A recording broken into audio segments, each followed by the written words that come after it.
Those are really big shoes to fill, and if that is what people are saying, I'm very gracious for it. One of the biggest things I wanted to accomplish in my career was compete in Japan. A lot of my favorite wrestlers either made a living in Japan or spent most of their careers in Japan or really made a name for themselves in Japan. Like, if you ask me my top 10 wrestlers, I'd say probably anywhere between, 5 to 8 of them were more famous in Japan than they were stateside.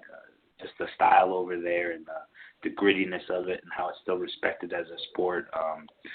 I really love it. And the fact that I get to go over there so often and that I'm garnering the reaction I am from the crowd and from people, back home stateside, I think I've changed everybody's perception of me. And it's great. I wouldn't change anything for the world.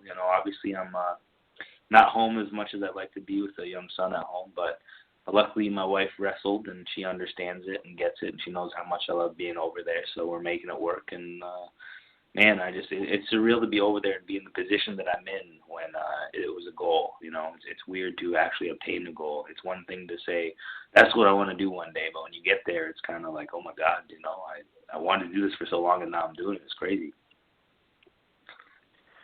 And it's awesome to see the kind of the impact you've had over there, because you've been able to main event shows as the top guy on that show. Is it crazy to think, how far you've gone and you're main eventing in New Japan Pro Wrestling?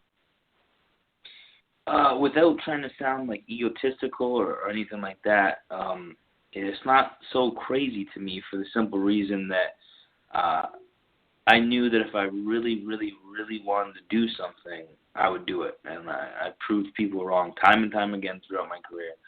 I was told I might never make my debut, and then I made my debut. I was told I would never make a living at wrestling, and then I started making a living. I was told I'd never be in Ring of Honor, and then I started in Ring of Honor. I was told I would never be Ring of Honor World Champion, and then I was Ring of Honor World Champion.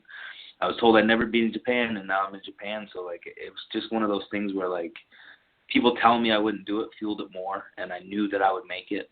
Maybe I didn't know that I would make such an impact, but I think deep down I felt if I worked hard enough and really believed in myself, I would. So it's kind of hard to say I can't believe it in the same vein. I can't believe it as well. It's weird to say that. It's like a catch-22.